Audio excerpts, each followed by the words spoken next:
President Trump has relied heavily on framing himself as a leader for working-class Americans, but a recent New York Times report examines how his rhetoric has not matched up with his legislative accomplishments aimed at their economic interests.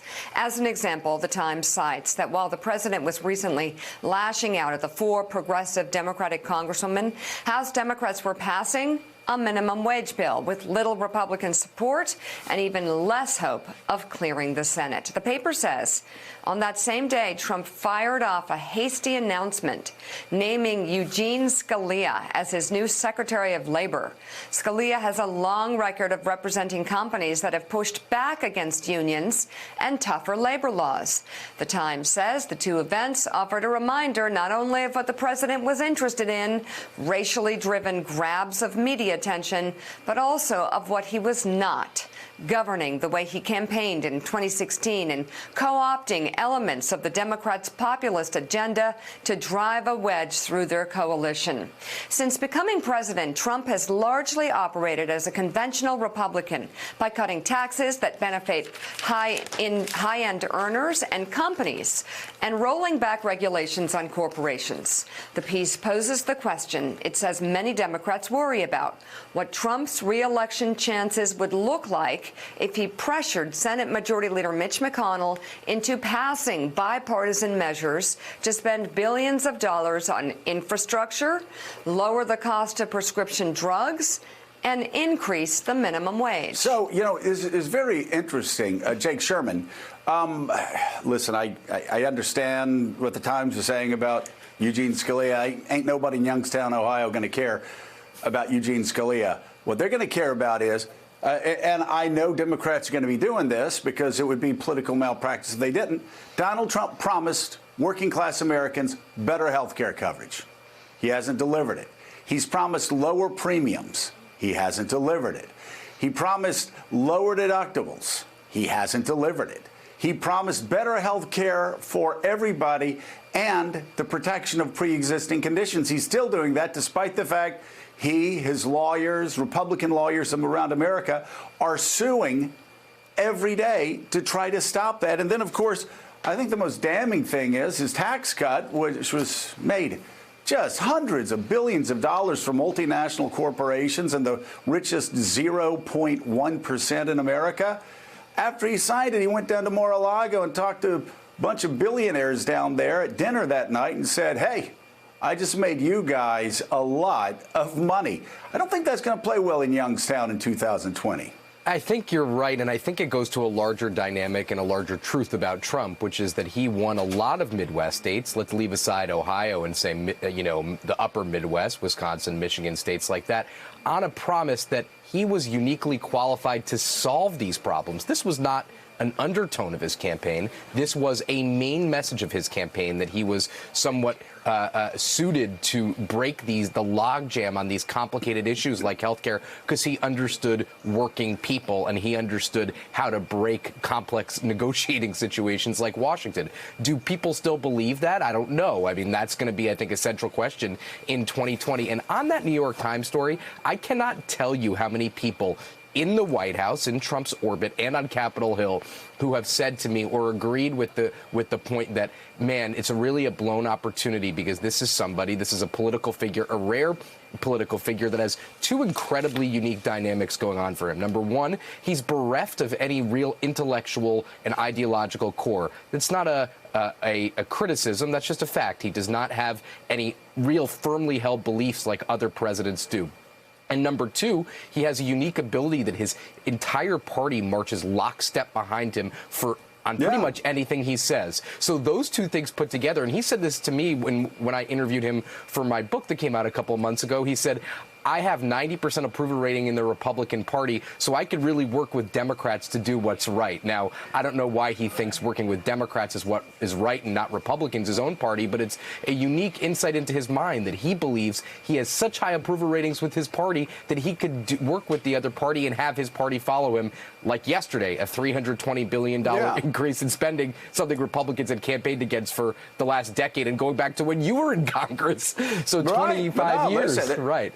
I said last week if Newt Gingrich had passed this bill with Bill Clinton, we literally would have run him out of town. No doubt. That day. No doubt. Willie, it is.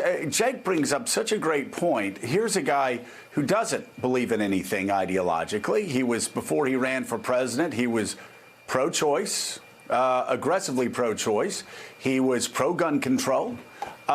Even in 2009, he called for nationalizing. Talk about a socialist. He talked about nationalizing America's banks, having the federal government take over America's banking system. That was a decade ago, just a decade ago.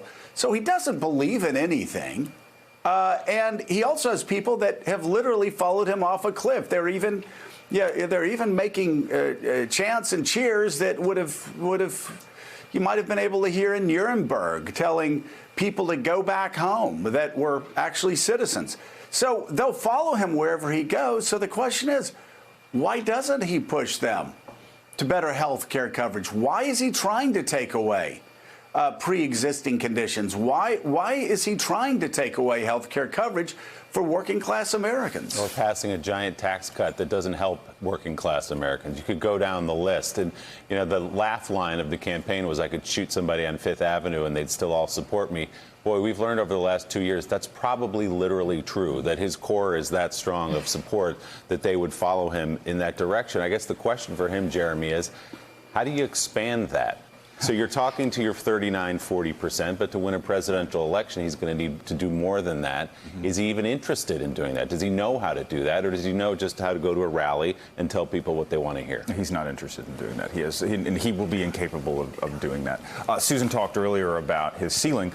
We know exactly where his ceiling is. It's at 46%. He's never received higher than that in any Gallup approval poll, and that's exactly what he got in the popular vote in 2016. Yep. So in order to win, Republicans anticipate losing the popular vote again.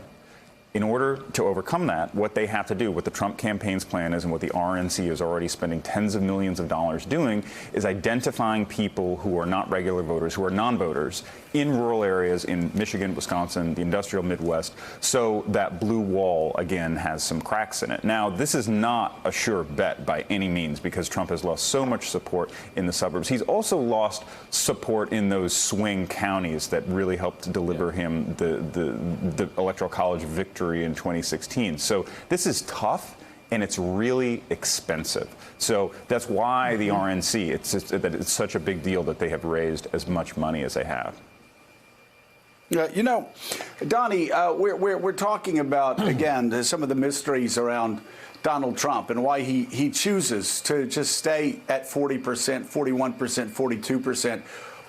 And this is something that I've asked time and again, why.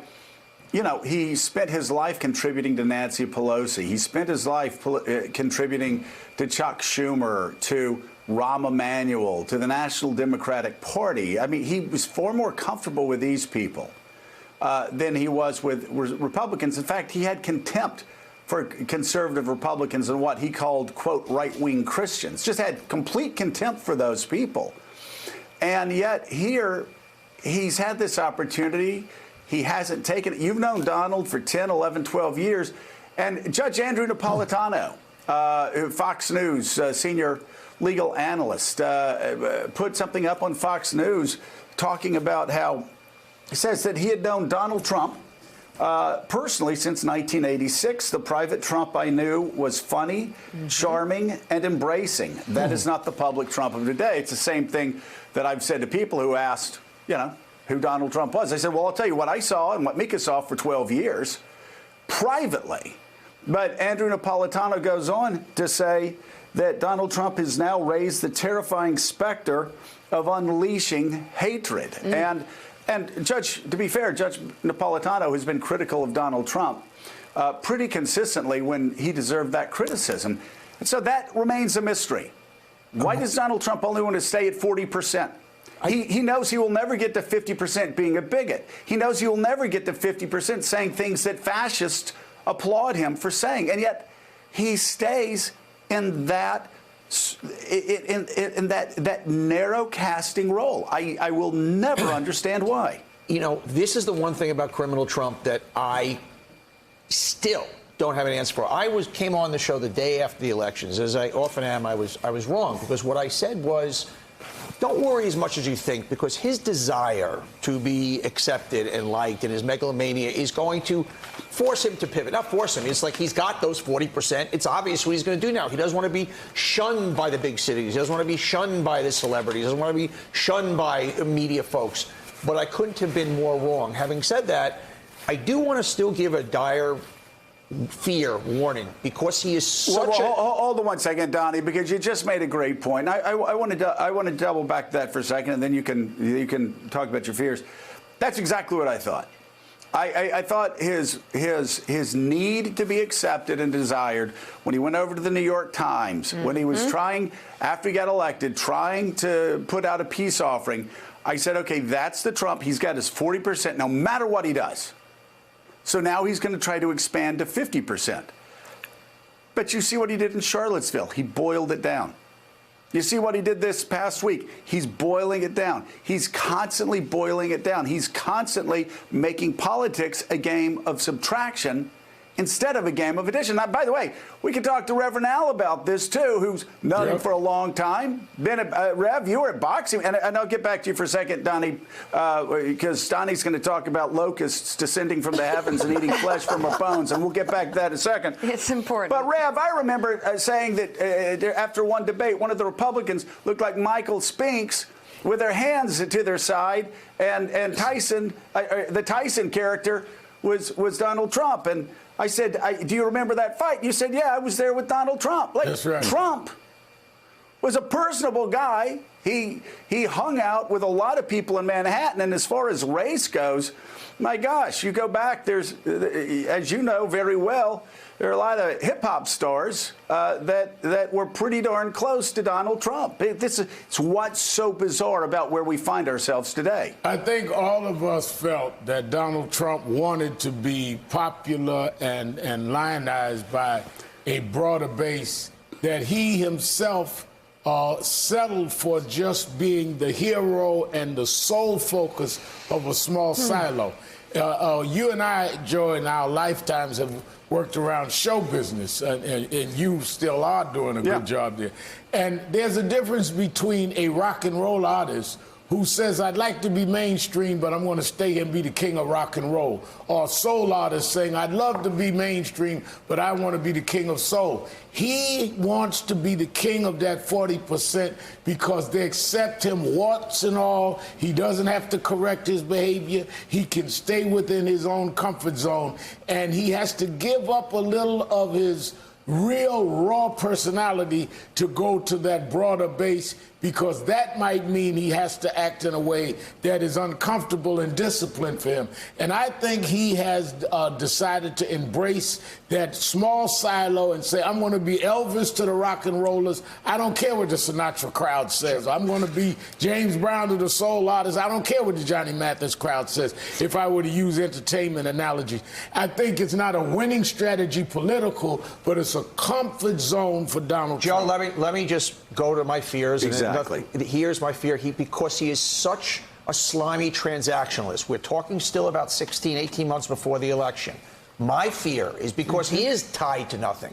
There could be, I know it sounds crazy now, 9 days after North Carolina, there could be that pivot as we get closer to the election. And he's basically right now keeping his foot on home base, solidify. And the scary thing for me is if he does, all he's got to do is start to make a few moves. And people go, that's what we were waiting for. Having said that, let us always remind, and Joe, where you started this, about criminal Trump, that he wants to take pre-existing health care away from 130 million Americans, that he did give a tax break to the rich, that he did keep prescription drugs high, and that he will screw you again. So we're not going to let him do criminal Trump do that fake. Joe, in 2018, we won. And you just talked about those kitchen table issues. We are not going to let criminal Trump off the hook, and remind people what is at stake here. Well, it is. What is so interesting is you said he wants to take away this, he wants to take away that. He's just transactional.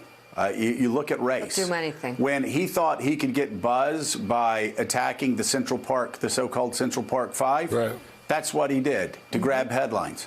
When he opened a casino and started having boxing matches. Suddenly, he was friends with hip-hop stars and others.